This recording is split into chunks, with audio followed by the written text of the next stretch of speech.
So hello ulit. Naputol yung unang video. Ayan, masyado maliwanag.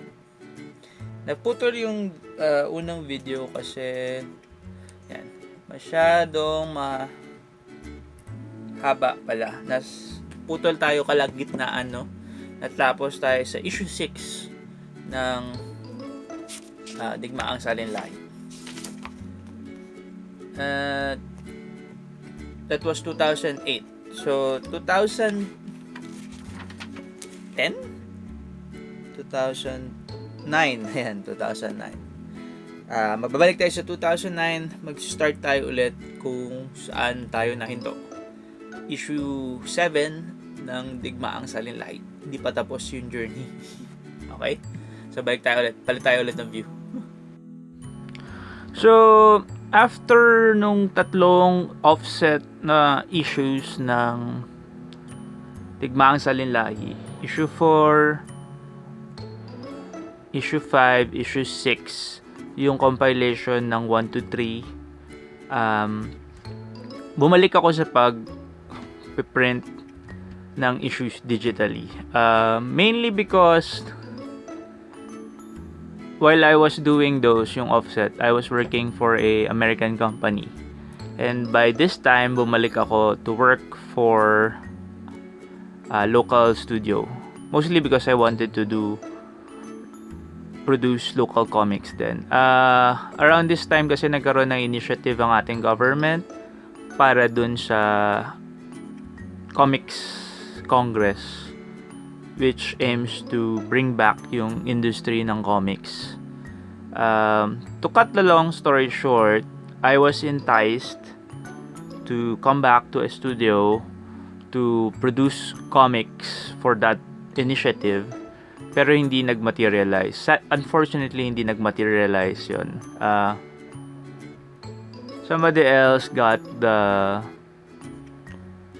go ahead and unfortunately, hindi nag-flourish. So, hindi na nag-trickle down sa iba pang studios. Anyway, while I was doing that, ayun nga, bumalik ako sa pagdi-digital. One thing then is, nag-catch up na yung technology. While before, you can use tones kasi pure black siya. Yung digital printing natin, photocopying technology, has come to a point na kaya niya nang mag-print ng gradation without it turning into black. Dati kasi if you do something, make something more than 50% gray, ang labas na nun sa riso at sa photocopy would be black. Yung flat grays usually nagiging flat black.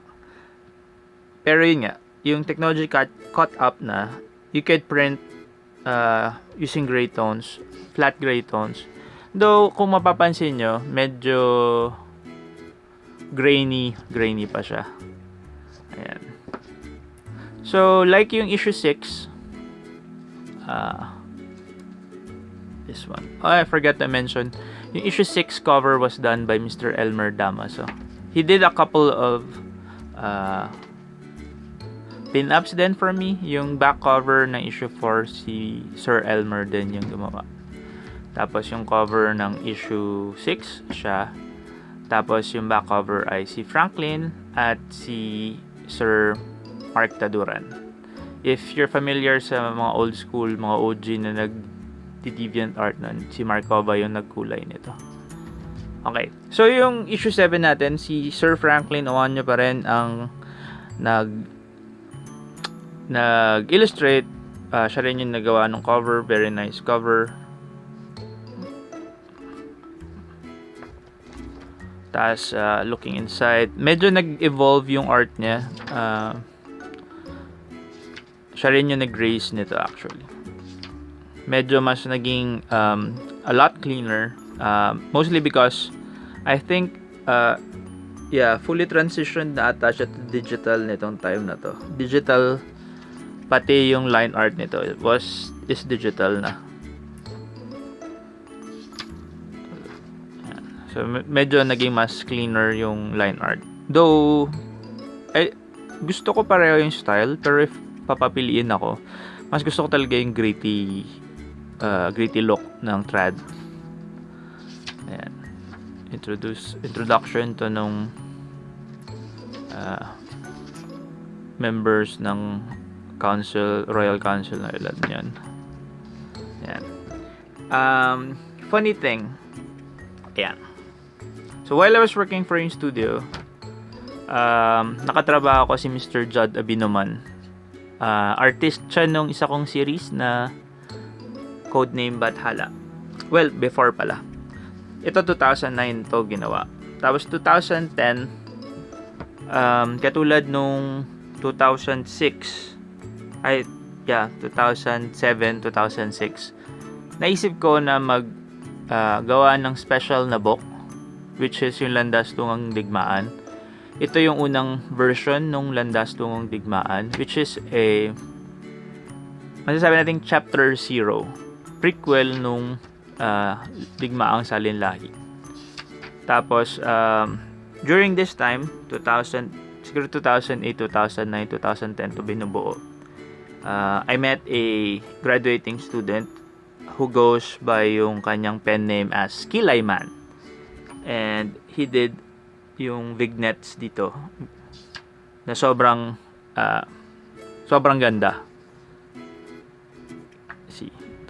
Yung production copy ko nitong first was not that great. I think nung time na kailangan ko siyang i-reproduce, parang closed ata yung regular supplier ko.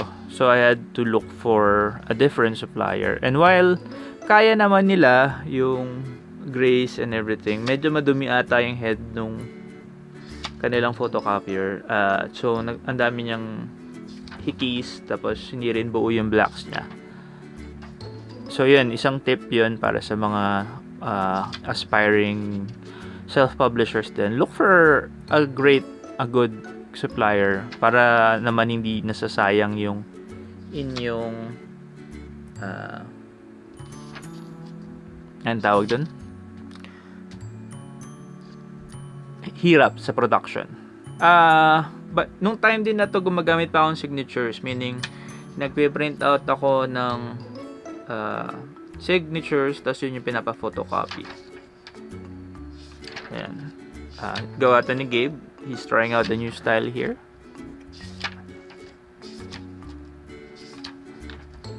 Tapos ito gawa ni Sir Armand Roy Canlas, isa sa ating pinaka-prolific na mga self-publishers.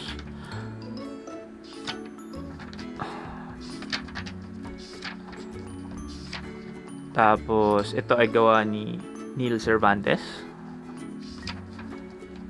Ito, gawa to ni Judd Abinoman. Isa sa mga first collaborations namin. Comics collaboration.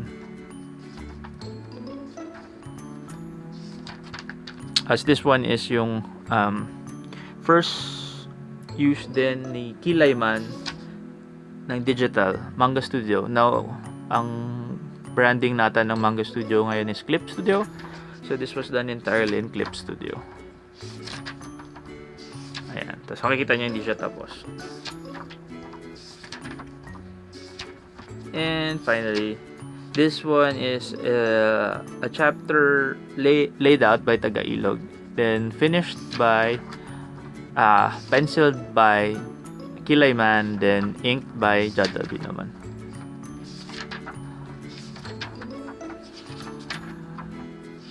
Features ayan, this one is yung, if you've come across yung online article, this was the artwork used there by Gilbert Monsanto.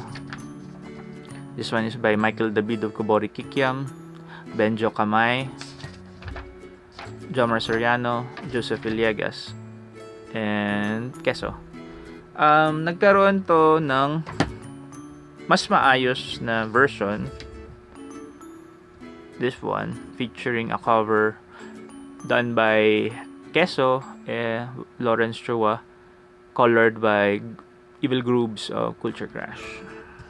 Ito ay lumabas noong 2014 na. Yung reprint nito was done 2014 na. Tumalon tayo ng konti. So, balikan natin siya after. This one is yung mas well-produced na. So, after issue 7, 2000, what year is this? 2010. Came, ito na yung malalaking versions. So, I had it with yung small one. Kasi, if, yung iba dito kasi, ako yung nagka-cut. Yung supplier ko, not na hindi sila nag-offer ng cutting, pero para sure ako na walang matatama ang pertinent details and such, ay ako yung nagbubuo, so ako rin yung nagka-cut. So by that time, medyo since I was getting older, getting lazier, I decided na sige, 6x8 na lang talaga. And also nagmura na rin yung 6x8, which is yung long 13x8 na photocopy. And isa pang malaking difference dun is hindi mo na rin kailangang magdala ng gawa ng signatures. You can just bring your USB, tapos they can print it directly from the USB na.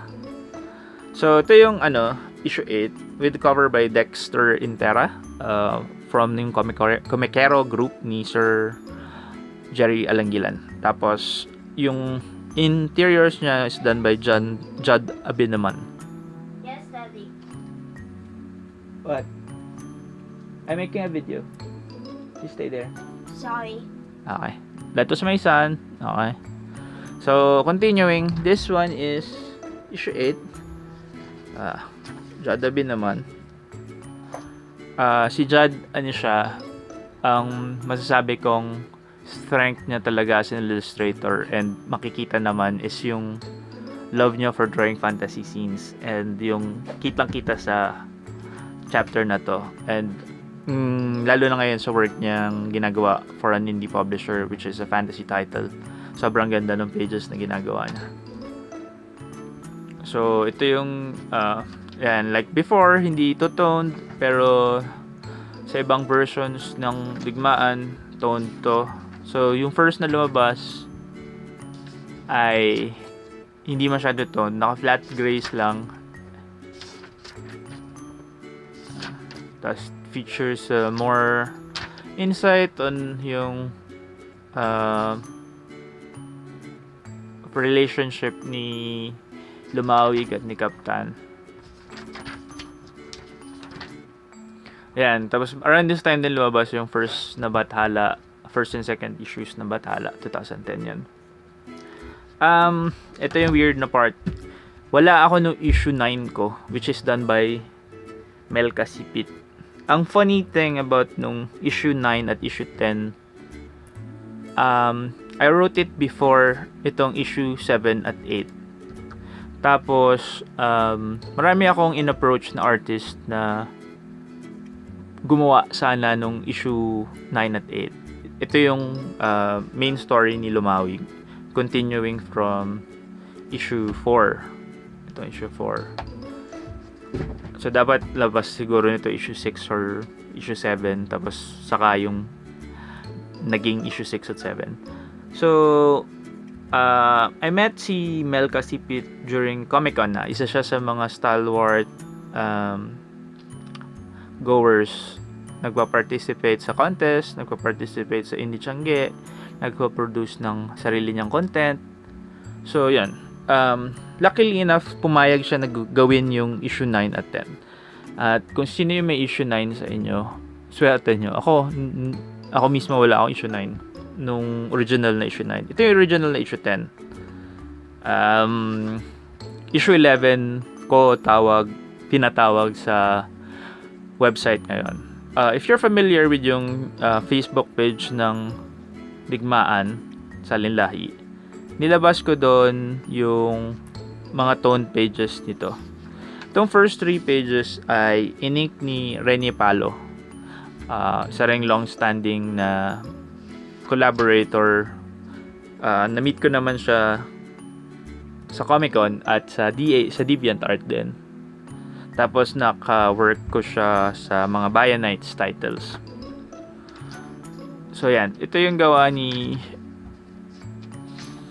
male kasipit na Digmaan. Yan. Wala siyang gray at wala rin siyang kahit anong ano. So, ginawa ko to for malamang 2012. So, tumalon tayo. 2011, 2012. 2011 in chapter 9, tapos 2012 chapter 10. Yan.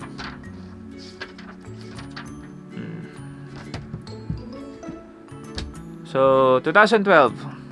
After that, 2012, wala na akong ginawang bagong chapters ng Digmaan. 2014, nag-launch ng book publishing ang Meganon, and part nung initial books na dinistribute nila is yung Landas Tungong Digmahan, isang self-published book ko na remastered copy nung original na Digmaan, pambungad sa Digmaang Salinlahi. So I made it 6x9. Tapos yun nga, kaya siya may Meganon Comics na logo. Tapos yan, see, mas clearer copy na siya nung ating naunang version. Mas nagbibigyan ng justice yung artwork ni Kilayman. Tapos yung artwork ni Gabriel. Ayan, tapos itong part na to, ayan,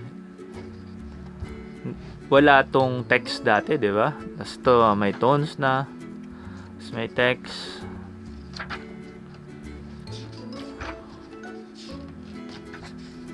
Kung nagtataka kayo bakit iba yung itsura nung last 3 pages, ako kasi yung nag-ink. Tapos ito, yung Landas Tungong Digmaan, first appearance ni Umakaan. Visually, nababanggit siya dun sa ibang chapters, pero parang name lang siya. Tapos, nung lumabas ng Landas, ayan, in his full glory, nandyan siya. Design to ni JM. Ni Kilayman.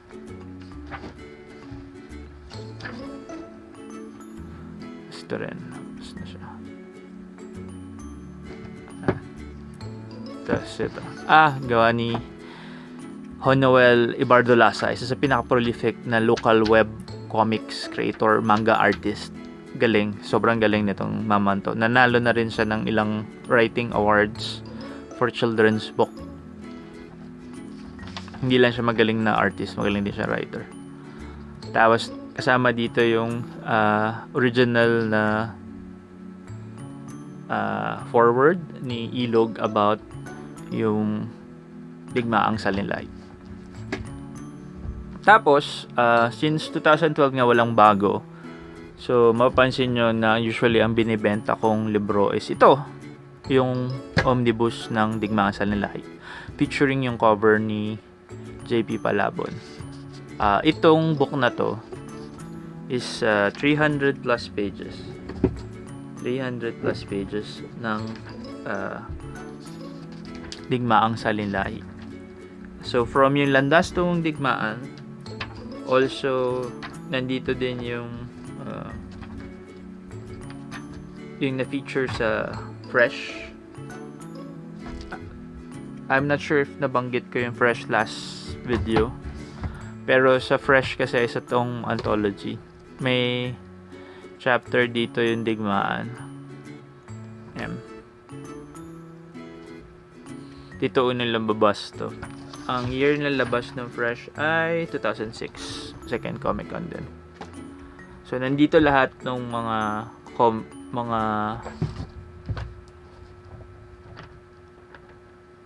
chapters ng Digmaan at yung mga artworks. Yan. Tapos makikita nyo, ayun nga, toned na yung chapter ni nila. Ayan.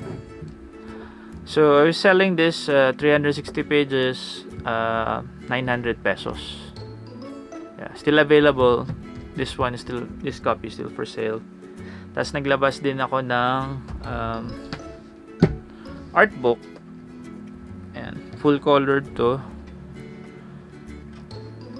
This pages were supposed to be published noong sa Culture Crash, yung last 15.5 dapat, pero sadly, unfortunately, nag-close na siya during that time. So introduction dapat siya sa mundo ng Digmaang Salinlahi. Tapos artbook siya ng mga maligno warlords noong first war na lagi nilang binabanggit. So ngayon lang sila nabigyan ng mukha. Most of the mga maligno na to are designed by JP Palabon and JM Valenzuela, aka Layman. And to drawing the Francis Martellino. And which brings us to the present.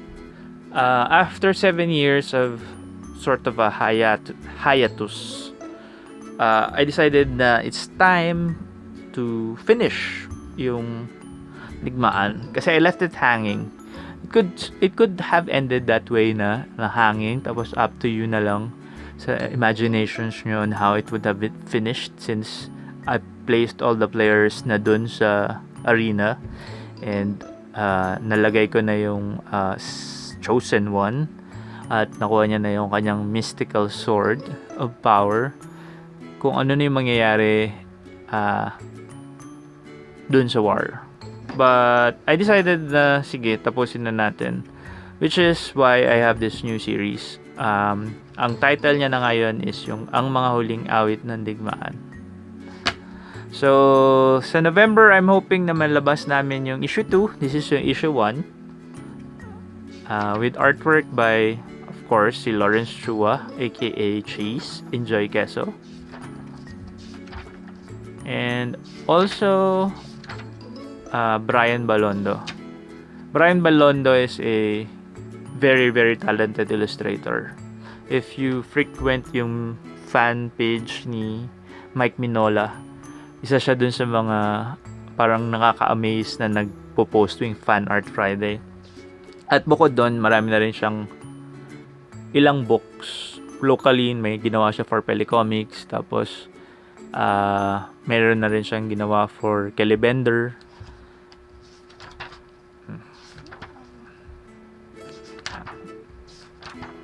Marami siyang pages na ginawa dito. So yan. Hopefully, hindi abutin ng 10 years bago matapos tong mga huling awit ng Digmaan, like what happened with Digmaang Salinlahi. Ang plan ko is to release an issue every Comic-Con event. So that's 3 events next year and 2 events this year since I started nung Indicate. So I hope you can find it in your hearts to support the project. It's been a long time coming. It's been going on for 15th year ko nga this year. Tama ba? 2002, tapos 2019 na ngayon. 17th year na ata. So medyo matagal na. So if you're interested to read yung story and you don't have the cash to splurge on the big omnibus, some of the pages, some of the chapters are online in Tapastic. I'll put the link down below if you want to try it out. And I hope you could support us kasi most of the money that I get from selling the stuff goes into printing the other stuff. So yun lang. I hope you got something from this video. Ito yung journey ko as a creator. It's not an ideal setup, but everybody's journey is different. So words of advice: if you want to do something, to do it, just do it. I mean, sometimes if you take so long planning, ang nangyayari is nagiging imaginary na lang yung product, puro plans, tapos hanggang makamit ka ng wall, imaginary wall, tapos yung imaginary product mo will stop. Pero if you actually do it, if you find a wall, you'll find a way to climb that wall. I hope may sense yung sinasabi ko. So, take it from me. I'm not that great of a writer. I'm not that great of a artist. But I found a way to keep my little side project, comic project, going, kumbaga. And I'm still asking for your help to support it. And yun lang. Thank you. Please subscribe to the channel. Hit that like button. Share nyo para malaman din ng iba tong mga kalokohan ginagawa ko. And ring that bell para updated kayo kung kailan ako nag-update. Thank you. Bye-bye.